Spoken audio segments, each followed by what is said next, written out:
Have you ever had a dream that you were flying? It's a magical thought to imagine flying through the clouds with the wind in your face and absolutely nothing between you and the ground. It would be the most freeing experience. Even flying in a small plane or jumping off a cliff into a lake is an exhilarating feeling. We've all probably tied towels around our necks and pretended to be a superhero at some point in our lives. Being able to fly would truly be the most freedom we could experience. No windows to look through, no seatbelts keeping us in place, nothing to keep us from going exactly where we wanted.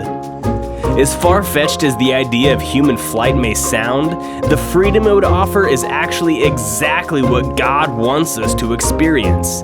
When we experience God's grace, we experience true freedom in Jesus.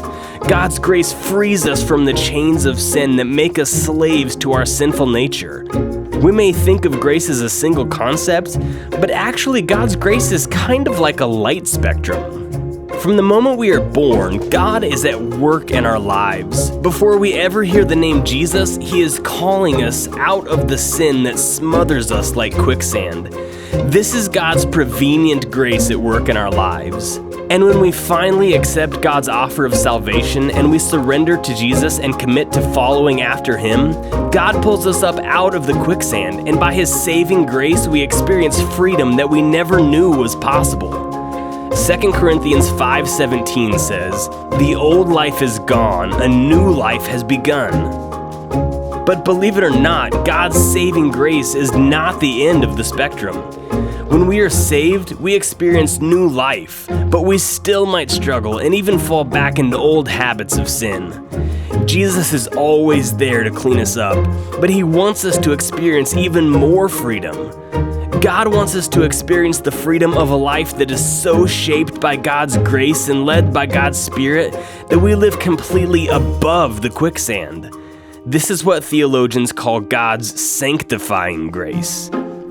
In Leviticus, God commands us to be holy because I am holy. But because of our sinful nature, this is impossible for us to achieve on our own.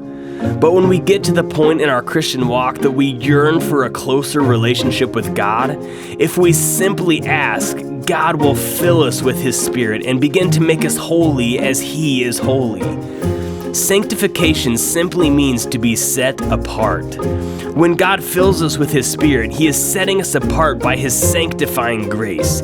He is purifying us so that we can have a closer relationship with Him. God's sanctifying grace gives us the freedom to fly above the quicksand. By God's Spirit, we are able to live a life free of sin. God's saving grace requires us to surrender our sin and let Jesus pull us up out of the quicksand. But God's sanctifying grace requires total surrender of our entire lives. It requires us to say, "Not my will, but yours be done." And when we surrender, we can experience the joy of a life totally led by God's Spirit, a life free of sin.